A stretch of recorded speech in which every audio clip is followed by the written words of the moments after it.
In 1350, what we know as the idyllic French countryside was a living hell. For more than 15 years, the people had suffered at the hands of English invaders. Little did they know that this war would last for another 100 years. But through this crucible of fighting, famine, and plague, there would emerge the modern nation of France.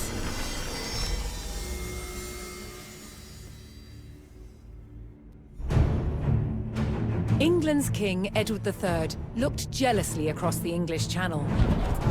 Wanting France for his own, he had added the fleur-de-lis, the symbol of France, to his own royal standard. This was an all-out declaration of war. And in 1337, he invaded. But France already had a king, Philippe VI. As the English burned their way across the land, Philippe's army and his legendary knights marched to meet them, and came face to face with the English longbow. A simple weapon, but the most devastating the knights had ever faced. The heroes of France fell to storms of English arrows. The war engulfed the French countryside. By 1351, the conflict was focused on Brittany. One fight stands out as a spectacular display of chivalry, and a symbol of the wider conflict between the two enemy nations.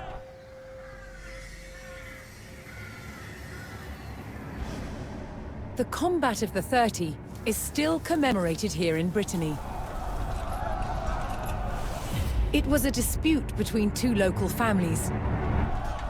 Supported by the opposing sides in the war, the French and English commanders decided to settle it through a trial of knightly combat.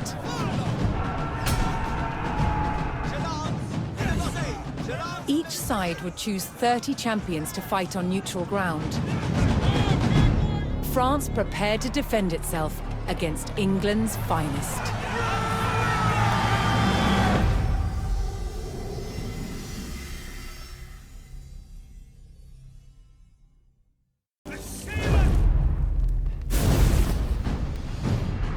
After victory at the Combat of the 30, the French faced devastating raids from England's Black Prince.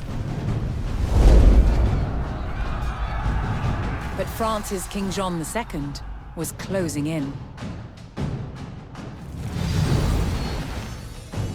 Jean finally caught the English near the city of Poitiers in September 1356. The French army outnumbered the English by thousands. King Jean himself joined the fight, but what seemed a certain victory for France soon turned into a nightmare. The English longbow devastated the mighty French army. An endless hail of arrows gutted the main French force. Then the English captured King Jean. The fight was over. The Battle of Poitiers was another catastrophic defeat for the French. The English had destroyed most of France's nobility in a single day.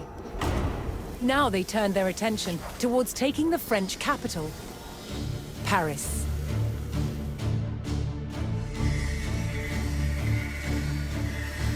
The invaders marched unopposed towards Paris. The remains of some of the medieval walls of Paris still stand today.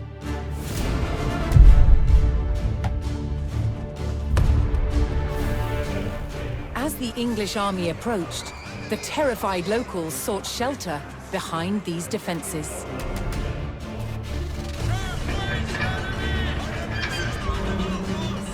Could France's capital withstand the full might of the Black Prince's army?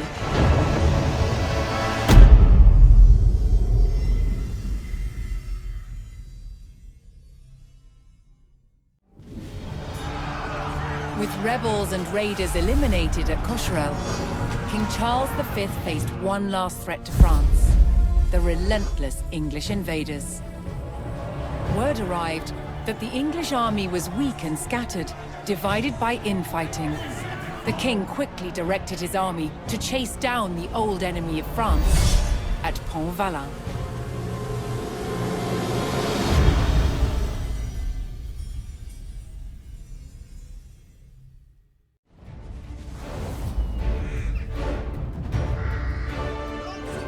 The French won an overwhelming victory at the Battle of Pont-Valin. It was the first time the English had been utterly defeated during the war. But the triumph was short-lived. As England spent the next 60 years amassing French territory through alliances and victories at great battles such as Agincourt. It seemed that nothing could stop England. Who then could have foreseen that a teenaged girl was about to change the course of history?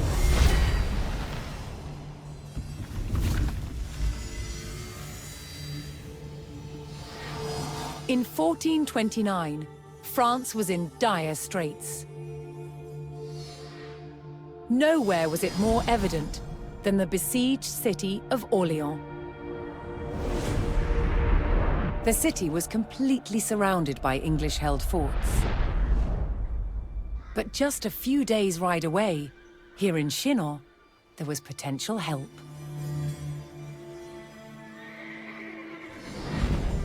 The French royal prince, the Dauphin Charles, was holed up in his fortress and under pressure to ride out to save Orléans. As Charles hesitated, a young peasant girl arrived at his court. Her name was Jeanne d'Arc. She claimed to have received saintly visions, giving her a divine task to help Charles become king and drive the English out of France forever. Charles was skeptical, but was soon convinced of her divinity. And he charged this 17-year-old with the near impossible mission to liberate Orléans. To Jeanne, this was the first step in realizing her God-given destiny. In April 1429, she rode out from Chinon at the head of her army to confront the hated enemy of France.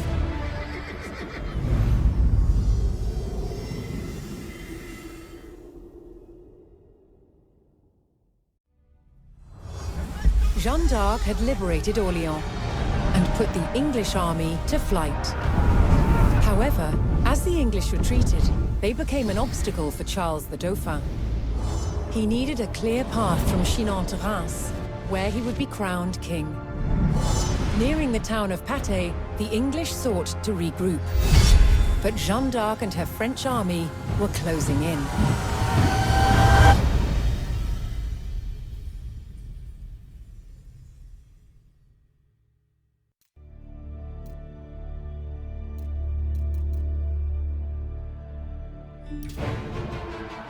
The Battle of Patay was a disaster for the English. The French wiped out their bowmen and drove their forces from the Loire Valley. Now for Jeanne d'Arc and the Dauphin, the way to Reims was clear.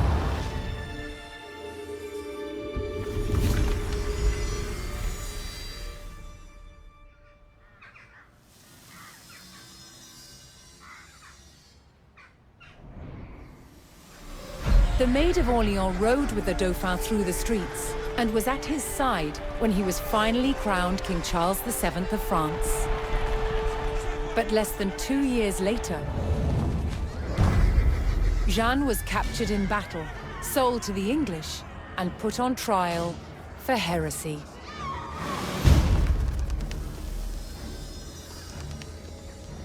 She spent 6 months locked in a dungeon, awaiting her fate.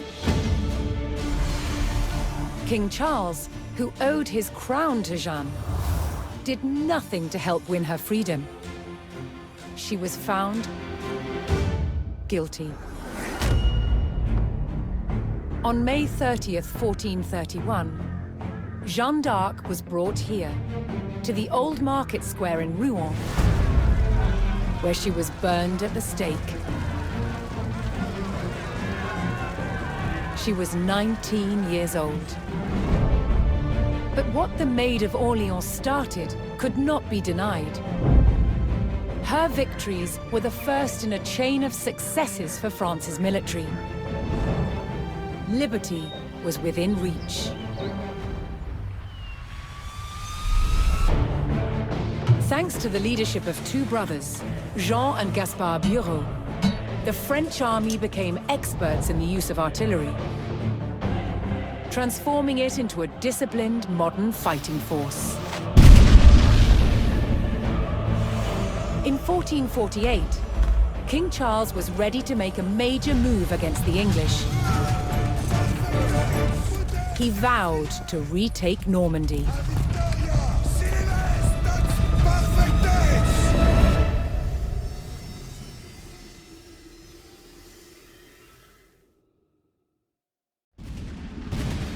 At Formigny, the roar of cannon fire sounded the death knell for England's ambitions in France. King Charles and the Bureau brothers did not let up on the offensive, and in 1453, the English retreated across the Channel. France was finally at peace. More than 100 years had passed since the first English chevauchés had scorched the land.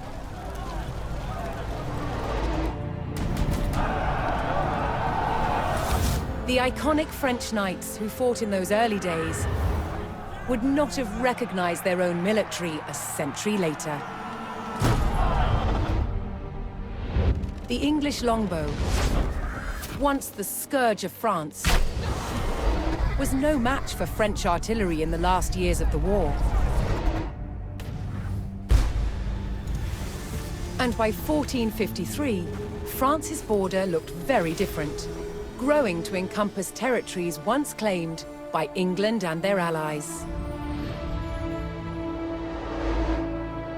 After enduring a century of conflict, France emerged as a transformed nation. The country and its people had persevered and unified into a kingdom that could defend itself.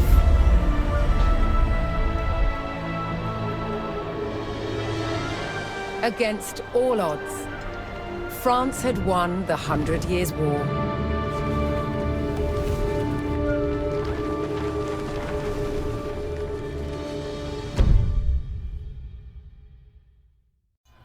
Medieval soldiers suffered brutal injuries in battle. Their chance of survival lay with barber surgeons.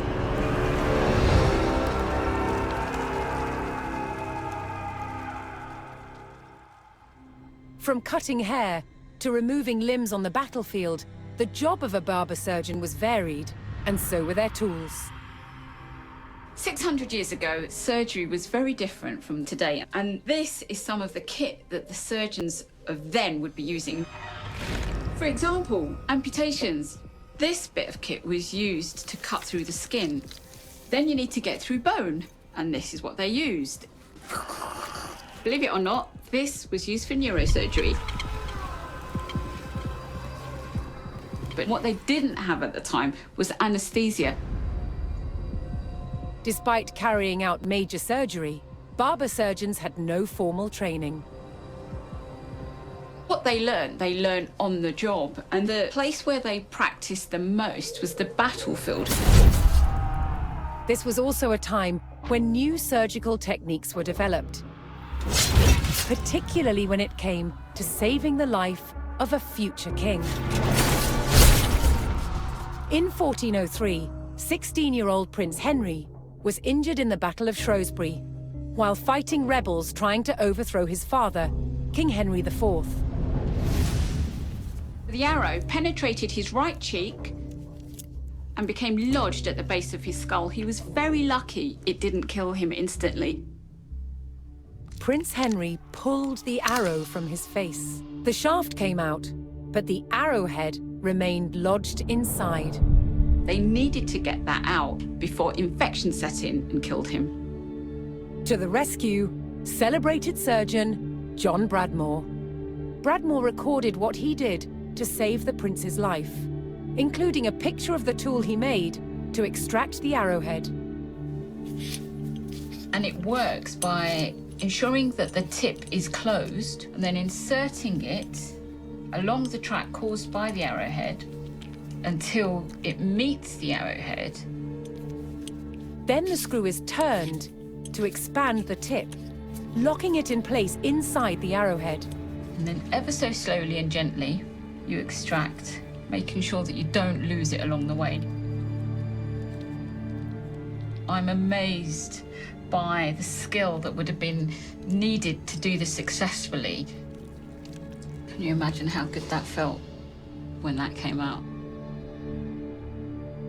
The young prince survived to become King Henry V, hero of Agincourt. But perhaps the real heroes of medieval medicine were the barber surgeons, who saved countless lives on the battlefield.